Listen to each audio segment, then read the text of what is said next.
ಪ್ರೀತಿಯ ಆತ್ಮೀಯ ಬಂಧುಗಳೇ, ಹೇಗಿದ್ದೀರಾ? ಇವತ್ತು ಬೆಳಗ್ಗೆನೇ ವಿಡಿಯೋ ಶುರು ಮಾಡ್ಕೊಂಡಿದ್ದೀನಿ. ಗಂಟೆ ಇನ್ನು 7:15. ನಾವು ವಾಕಿಂಗ್ ಮುಗಿಸ್ಕೊಂಡು ಬಂದು ಎನರ್ಜಿಗೆ ಟೀ ಕುಡಿದು ತಿಂಡಿಗೆ ರೆಡಿ ಮಾಡ್ತಾ ಇದ್ದೆ. ಆಗ ಅದನ್ನು ನಿಮಗೆ ತೋರಿಸೋಣ. ಯಾಕಂದರೆ ನನಗೆ ರಾತ್ರಿ ಮಲಗೋವಾಗ ಸುಶಾಂತ್ ಆರ್ಡರ್ ಮಾಡಿ ಮಲಗಿರೋದು. ಇವತ್ತು ನನಗೆ ಶಾವಿಗೆ ಪಲಾವೇ ಬೇಕು ಅಂತ ಆರ್ಡರ್ ಮಾಡಿ ಮಲಗಿದ್ದ. ಹಾಗಾಗಿ ನಾನೇನು ಮಾಡಿಲ್ಲ ಅಂದರೆ ಅವ್ನ ಮೂಡ್ ಅಪ್ಸೆಟ್ ಆಗುತ್ತೆ. ಇರಲಿ, ಅದನ್ನೇ ಮಾಡೋಣ ಅಂತ ಎಲ್ಲ ಐಟಮು ಮನೇಲಿರುವಾಗ ಯಾವ್ದು ಮಾಡೋಕ್ಕೇನು ಕಷ್ಟ ಅಂತ ನಾನು ರೆಡಿ ಮಾಡ್ಕೊಂಡಿದ್ದೀನಿ. ಏನೇನು ಬೇಕಾಗತ್ತೆ, ಹಾಗೆ ಶಾವಿಗೆ ಪಲಾವ್ಗೆ ನಿಮಗೆ ತುಂಬ ಬೇಗ ರೆಡಿ ಆಗುತ್ತೆ. ಶಾವಿಗೆ ಪಲಾವ್ ಕುಕ್ಕರಲ್ಲಿ ಮಾಡೋ ಮಾಮೂಲಿ ಪಲಾವ್ ಮಾಡ್ತೀವಲ್ಲ, ಅನ್ನದ ಪಲಾವ್ ಮಾಡ್ತೀವಿ, ಅದನ್ನು ಮಾಡಿದಾಗ ಕುಕ್ಕರ್ ತಣ್ಣಗಾಗಕ್ಕೆ ಟೈಮ್ ಕೊಡಬೇಕು, ಎಲ್ಲ ಕೊಡಬೇಕು. ಇದು ತುಂಬ ಬೇಗ ಆಗುತ್ತೆ.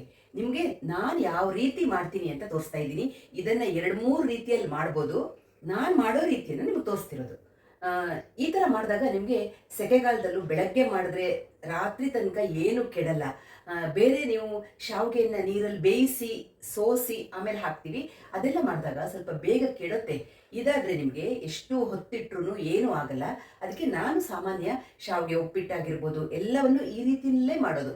ಅದನ್ನು ನಿಮಗೂ ತೋರಿಸೋಣ, ಹೇಗೆ ಶಾವಿಗೆ ಪುಲಾವ್ ಮಾಡೋದು. ದಿಢೀರ್ ಅಂತ ಬೇಗ ಆಗಿಬಿಡತ್ತೆ. ಅದಕ್ಕೋಸ್ಕರ ರೆಡಿ ಮಾಡ್ಕೊಂಡಿದ್ದೀನಿ. ಅದಕ್ಕೆ ಎಲ್ಲ ಇಂಗ್ರೀಡಿಯೆಂಟ್ಸು ರೆಡಿ ಮಾಡಿದ್ದೀನಿ.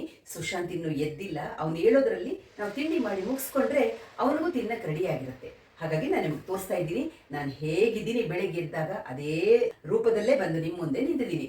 ತಲೆನೂ ಬಾಚಿಲ್ಲ. ಬನ್ನಿ, ಶಾವಿಗೆ ಪಲಾವ್ ಮಾಡೋಕ್ಕೆ ಏನೇನು ಸಾಮಾನು ಬೇಕನ್ನೋದನ್ನು ನೋಡ್ಕೊಳ್ಳೋಣ. ಬನ್ನಿ. ಶಾವಿಗೆ ಪಲಾವ್ ಮಾಡೋಕ್ಕೆ ಮಸಾಲಕ್ಕೆ ನಾನು ಇಲ್ಲೆಲ್ಲ ರೆಡಿ ಇಟ್ಕೊಂಡಿದ್ದೀನಿ. ನೋಡಿ ಏನೇನು ಐಟಮ್ ಬೇಕಾಗತ್ತೆ ಅನ್ನೋದನ್ನು ತೋರಿಸ್ತೀನಿ ನಿಮಗೆ.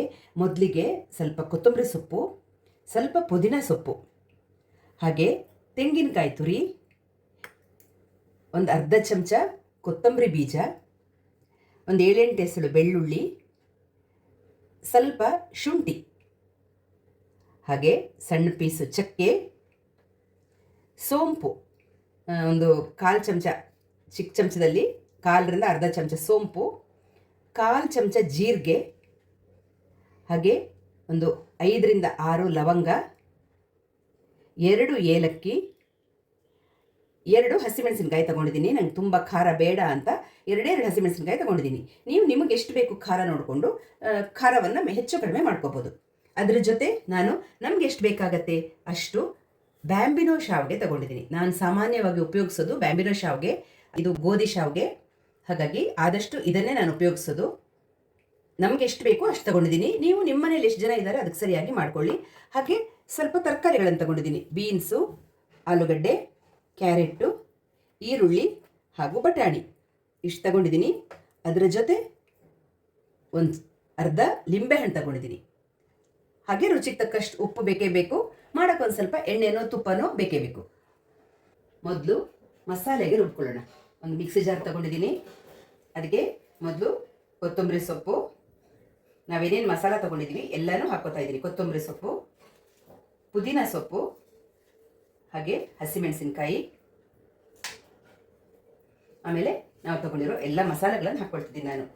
ಲವಂಗ, ಏಲಕ್ಕಿ, ಸೋಂಪು, ಚಕ್ಕೆ, ಶುಂಠಿ, ಬೆಳ್ಳುಳ್ಳಿ, ಹಾಗೆ ಕೊತ್ತಂಬರಿ ಬೀಜ, ಜೀರಿಗೆ ಎಲ್ಲವನ್ನು ಸೇರಿಸ್ಕೊತಾ ಇದ್ದೀವಿ.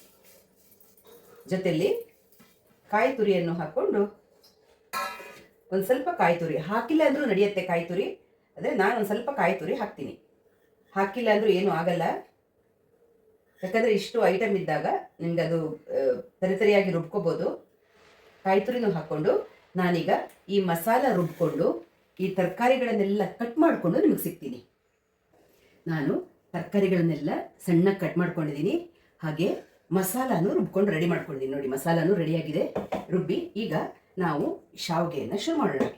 ನಾನು ಈ ತರಕಾರಿಗಳನ್ನು ಓವನ್ನಲ್ಲಿ ಬೇಯಿಸ್ಕೊತಾ ಇದ್ದೀನಿ. ನೀವು ಓವನ್ ಉಪಯೋಗಿಸಲ್ಲ ಅಂದರೆ ಗ್ಯಾಸ್ ಮೇಲೆ ಸಪರೇಟ್ ಒಂದು ಪಾತ್ರದಲ್ಲಿ ಬೇಯಿಸ್ಕೋಬೋದು, ಅಥವಾ ನೀವು ಬಾಣಲಿಯಲ್ಲಿ ಒಗ್ಗರಣೆ ಮಾಡಿ ಅದರಲ್ಲೇ ತರಕಾರಿಗಳನ್ನು ಹಾಕಿ ಸ್ವಲ್ಪ ಫ್ರೈ ಮಾಡಿಕೊಂಡು ಬಾಡಿಸ್ಕೋಬೋದು. ಆಗಲೇ ಏನಾಗುತ್ತೆ, ನೀವು ಶಾವಿಗೆಯನ್ನು ಸಪರೇಟಾಗಿ ಹುರ್ಕೋಬೇಕಾಗತ್ತೆ. ನಾನು ತರಕಾರಿಯನ್ನು ಓವನ್ನಲ್ಲಿ ಬೇಯಿಸಿ ಬಾಣಲಿಯಲ್ಲೇ ಶಾವಿಗೆಯನ್ನು ಹುರ್ಕೋತಾ ಇದ್ದೀನಿ. ನಾನು ತರಕಾರಿಗಳನ್ನು ಬೇಯಿಸೋಕೆ ಇಡ್ತಾ ಇದ್ದೀನಿ. ಓವನಿಗೆ ಇಡೋಕ್ಕೋಸ್ಕರ ಗಾಜಿನ ಒಂದು ಬೌಲಿಗೆ ಹಾಕಿ ಓವನ್ನಲ್ಲಿ ಇಡ್ತಾ ಇದ್ದೀನಿ.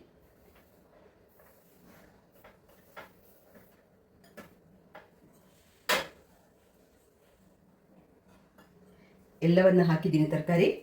ಇದನ್ನು ನಾನು ಓವನ್ನಲ್ಲಿ ಬೇಯಕ್ಕಿಟ್ಟು ಈ ಕಡೆ ಶಾವಿಗೆ ಮಾಡೋಕ್ಕೆ ಶುರು ಮಾಡೋಣ. ಇದನ್ನು ಬೇಯಕ್ಕಿಡ್ತೀನಿ ಓವನ್ನಲ್ಲಿ.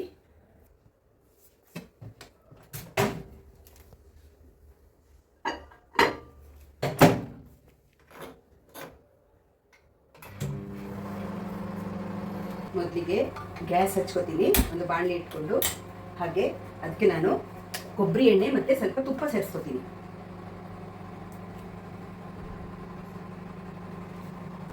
ಕೊಬ್ಬರಿ ಎಣ್ಣೆ ಹಾಕಿದ್ದೀನಿ, ಹಾಗೆ ಸ್ವಲ್ಪ ತುಪ್ಪ ಸೇರಿಸ್ಕೋತೀನಿ. ತುಪ್ಪ ಈಗ ಸೆಕೆಗೆ ನೀರಾಗಿರುತ್ತೆ, ಅದಕ್ಕೆ ಹಾಗೆ ಬಗ್ಸ್ಕೊತಾ ಇದ್ದೀನಿ. ಮನೇಲಿ ನಾನೇ ಮಾಡಿರೋ ತುಪ್ಪ ಆಗಿರೋ ಕಾರಣ ಈಗ ಸೆಕೆಗೆ ಸ್ವಲ್ಪ ನೀರಾಗಿರುತ್ತೆ. ಈ ಕಡೆ ನಾನು ನೀರನ್ನು ಕುದಿಸೋಕೆ ಇಟ್ಕೊಂಡಿದ್ದೀನಿ. ಎಣ್ಣೆ ತುಪ್ಪ ಬಿಸಿ ಆದ ತಕ್ಷಣ ನಾನು ಕಡಲೆಬೇಳೆ ಒಗ್ಗರಣೆಗೆ, ಹಾಗೆ ಉದ್ದಿನಬೇಳೆ ಸ್ವಲ್ಪ ಅರ್ಧ ಚಮಚ ಉದ್ದಿನಬೇಳೆ ಮತ್ತು ಕರಿಬೇವು ಸೊಪ್ಪನ್ನು ಹಾಕೋತಾ ಇದ್ದೀನಿ. ಕಡಲೆಬೇಳೆ ಉದ್ದಿನಬೇಳೆ ಸ್ವಲ್ಪ ಕೆಂಪಾದ ಮೇಲೆ ಒಗ್ಗರಣೆಗೆ ಒಂಚೂರು ಸಾಸಿವೆ ಜೀರಿಗೆ ಹಾಕ್ಕೊಂಡ್ರೆ ಸಾಕು. ನೀವು ಒಗ್ಗರಣೆಗೆ ಗೋಡಂಬಿ ಬೇಕಾದರೂ ಹಾಕ್ಕೋಬೋದು. ನಾನು ಸಾಸಿವೆ ಹಾಕ್ತಾ ಇದ್ದೀನಿ ಒಗ್ಗರಣೆಗೆ,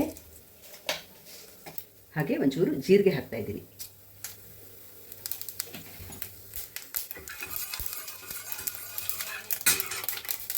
ಸಾಸಿವೆ ಜೀರಿಗೆ ಪಟಪಟ ಅಂದ ತಕ್ಷಣ ಈರುಳ್ಳಿ ಕಟ್ ಮಾಡಿ ಇಟ್ಕೊಂಡಿದ್ದೀವಲ್ಲ ಅದನ್ನು ಹಾಕ್ತಾ ಇದ್ದೀನಿ.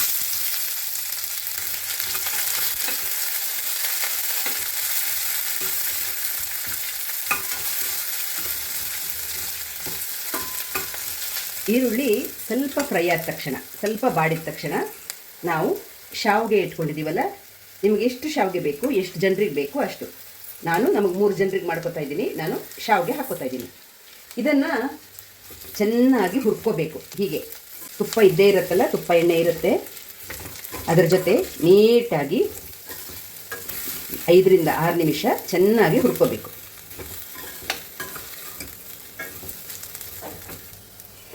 ನಾನು ಈ ರೀತಿಯಾಗಿ ಶಾವಿಗೆಯನ್ನು ಹುರ್ಕೊಂಡು ಈ ಥರ ಮಾಡ್ತೀನಿ. ಕೆಲವರು ಶಾವಿಗೆಯನ್ನು ಸಪರೇಟ್ ನೀರಲ್ಲಿ ಬೇಯಿಸ್ಕೊಂಡು ಸೋಸ್ಕೊಂಡು ಮಾಡ್ತಾರೆ. ನಿಮಗೆ ಯಾವ್ಯಾವ ಥರ ಬೇಕೋ ಆ ಥರ ಮಾಡ್ಕೋಬೋದು. ನೀವು ಆ ಥರ ಸೋಸ್ಕೊಂಡು ಮಾಡೋದಾದರೆ ಮೊದಲು ಒಗ್ಗರಣೆಗೆ ತರಕಾರಿ ಹಾಕ್ಕೊಂಡು ಬೇಯಿಸ್ಕೊಂಡು ಆಮೇಲೆ ಶಾವಿಗೆಯನ್ನು ಸೇರಿಸ್ಬೋದು. ಆದರೆ ನಾನು ತರಕಾರಿಯನ್ನು ಸಪರೇಟ್ ಓವನ್ನಲ್ಲಿ ಬೇಯಿಸ್ಕೊಂಡಿದ್ದೀನಿ. ಹಾಗಾಗಿ ಹೀಗೆ ನಾನು ಹುರ್ಕೊಂಡು ಸಪರೇಟ್ ಶಾವಿಗೆನ ಹುರ್ಕೊಂಡು ಆಮೇಲೆ ತರಕಾರಿ ಸೇರಿಸ್ತೀನಿ. ನೋಡಿ, ನಾನೊಂದು 5 ನಿಮಿಷ ಹುರಿದಿದ್ದೀನಿ, ಸಿಮ್ಮಲ್ಲೇ ಸಣ್ಣ ಉರಿಯಲ್ಲೇ ಹುರಿದಿದ್ದೀನಿ. ಈಗ ಇದಕ್ಕೆ ನಾವು ರುಬ್ಬಿರುವಂತಹ ಮಸಾಲ ಸೇರಿಸ್ತಾ ಇದ್ದೀನಿ. ನೋಡಿ, ಇಲ್ಲಿದೆ ರುಬ್ಬಿರುವಂತಹ ಮಸಾಲ. ನಾನೀಗ ರುಬ್ಬಿರೋ ಮಸಾಲ ಹಾಕ್ಕೋತಾ ಇದ್ದೀನಿ.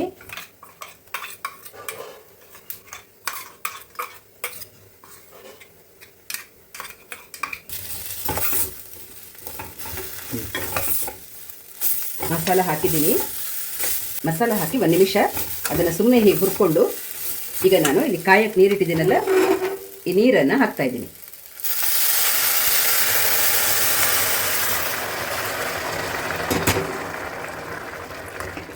ಎಷ್ಟು ಶಾವಿಗೆ ತೊಗೊಂಡಿದ್ದೀರಾ ಅಷ್ಟೇ ನೀರು ಸಾಕಾಗತ್ತೆ, ಇಲ್ಲಾಂದರೆ ಮೆತ್ತಗಾಗತ್ತೆ.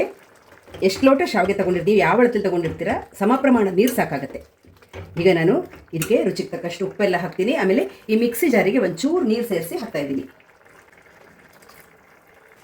ನಾನು ರುಚಿಗೆ ತಕ್ಕಷ್ಟು ಉಪ್ಪು ಹಾಕಿ ಒಂದು ಸ್ವಲ್ಪ ಮುಚ್ಚಿ ಇಟ್ಟು ಬೇಯಿಸ್ತಾ ಇದ್ದೀನಿ. ಒಂದು ಸಲ ಮಿಕ್ಸ್ ಮಾಡಿ ಮುಚ್ಚಿ ಇಟ್ಟು ಬೇಯಿಸ್ತಾ ಇದ್ದೀನಿ. ಸ್ವಲ್ಪ ಹೊತ್ತು ಮುಚ್ಚಿಡ್ತೀನಿ. ಅಷ್ಟರಲ್ಲಿ ನೋಡಿ, ಇಲ್ಲಿ ತರಕಾರಿ ಎಲ್ಲ ರೆಡಿಯಾಗಿಬಿಟ್ಟಿದೆ. ಓವನ್ನಲ್ಲಿ ಬೇಯಿಸಿ ರೆಡಿಯಾಗಿದೆ. ನೋಡಿ, ಇಲ್ಲಿ ರೆಡಿ ಇದೆ ತರಕಾರಿ. ಅದೊಂಚೂರು ಬೆಂದ ನಂತರ ನಾವು ಇದನ್ನು ಹಾಕೋಣ. ಉಪ್ಪು ಸೇರಿಸಿ ಆಗಿದೆ. ಈಗ ನೋಡಿ, ಶಾವಿಗೆ ಸುಮಾರಾಗಿ ಬೆಂದಿದೆ. ನಾನೀಗ ಈ ತರಕಾರಿಗಳನ್ನು ಹಾಕ್ತಾ ಇದ್ದೀನಿ. ಬೇಯಿಸಿರೋ ತರಕಾರಿಗಳನ್ನು ಸೇರಿಸ್ತಾ ಇದ್ದೀನಿ.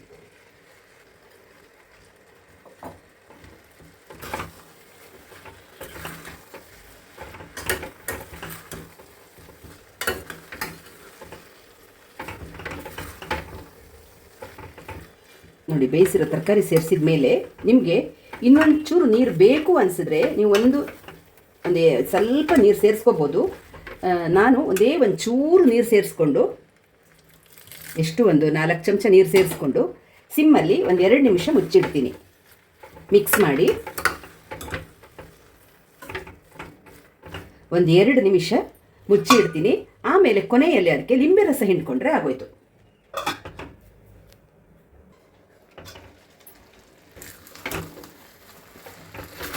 ನೋಡಿ, ಈಗ ಶಾವಿಗೆ ಪಲಾವ್ ನಿಮಗೆ ರೆಡಿಯಾಗಿದೆ. ನೋಡಿ ಎಷ್ಟು ಚೆನ್ನಾಗಿ. ಇನ್ನೊಂಚೂರು ನೀವು ಗ್ಯಾಸ್ ಆಫ್ ಮಾಡಿ ಒಂದು 2 ನಿಮಿಷ ಆರಕ್ಕೆ ಬಿಡಬೇಕು.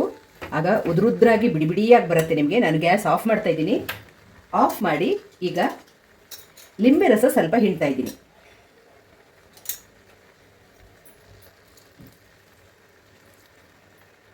ಲಿಂಬೆ ರಸ ಹಾಕಿದ್ದೀನಿ.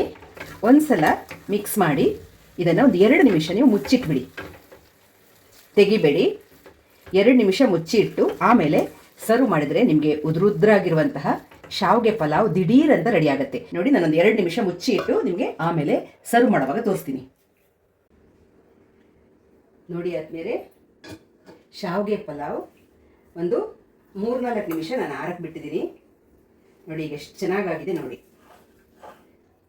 ನೋಡಿ ಎಷ್ಟು ಚೆನ್ನಾಗಿ ಬಂದಿದೆ. ಆ 3-4 ನಿಮಿಷದಲ್ಲಿ ನಾನು ರಾಯ್ತ ಮೊಸರು ಬಜ್ಜಿನೂ ರೆಡಿ ಮಾಡಿದ್ದೀನಿ, ಸೌತೆಕಾಯಿ ಹಾಗೂ ಈರುಳ್ಳಿ ಹಾಕಿ. ಯಾಕಂದರೆ ನಮ್ಮ ಸುಶಾಂತಿಗೆ ಬೇಕೇ ಬೇಕದು, ಅದಕ್ಕೋಸ್ಕರ ರೆಡಿ ಮಾಡಿದ್ದೀನಿ. ಈಗ ಕೊಡೋಣ, ಸರ್ವ್ ಮಾಡೋಣ. ತಿಂಡಿ ಟೈಮ್ ಆಗಿದೆ. ನೋಡಿ ಎಷ್ಟು ಚೆನ್ನಾಗಿ ಬಂದಿರುತ್ತೆ ಅಂದರೆ ನಿಮಗೆ ಈ ಥರ ಮಾಡಿದ್ರೆ ನಿಮಗೆ ಈ ಸಮ್ಮರಲ್ಲೆಲ್ಲ ಕೆಡಲ್ಲ. ನೀವು ಬೇಯಿಸಿ ಹಾಕಿ ಮಾಡಿದಾಗ ನಿಮಗೆ ಅದು ಕೆಡೋ ಚಾನ್ಸಸ್ ಇರುತ್ತೆ. ಹಾಗಾಗಿ ನಾನು ನೋಡಿ ಶಾವಿಗೆ ಪಲಾವ್ ರೆಡಿಯಾಗಿದೆ. ಇದರ ಜೊತೆ ರಾಯ್ತದ ಜೊತೆ ನಾನು ಸರ್ವ್ ಮಾಡ್ತೀನಿ. ತಿಂಡಿ ರೆಡಿಯಾಗಿದೆ. ಈಗ ನಾನು ಸುಶಾಂತಿಗೆ ಕೊಟ್ಟು ನಾವು ತಿಂಡಿ ತಿಂತೀವಿ. ಏನಿದು ಸುಶಾಂತ್? ಏನಿದು? ಶಾವಿಗೆ ಪಲಾವ್. ತಿಂದು ಹೇಗಾಗಿದೆ ಹೇಳು, ತಿಂದು ಹೇಳು ಹೇಗಿದೆ ಅಂತ.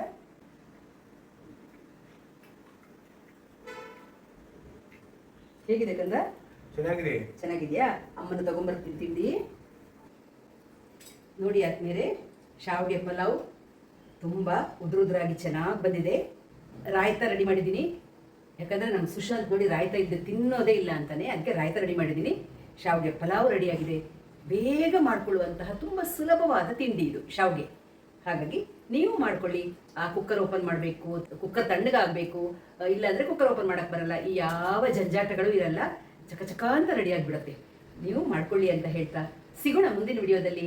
ಅಲ್ಲಿ ತನಕ ರಾಯರು ನಮ್ಮನ್ನ ನಿಮ್ಮೆಲ್ಲರನ್ನ ಚೆನ್ನಾಗಿಟ್ಟಿರ್ಲಿ ಅಂತ ಪ್ರಾರ್ಥಿಸ್ತಾ ಸಿಗೋಣ. ಧನ್ಯವಾದಗಳು. ನಮಸ್ಕಾರ. ನಮಸ್ಕಾರ.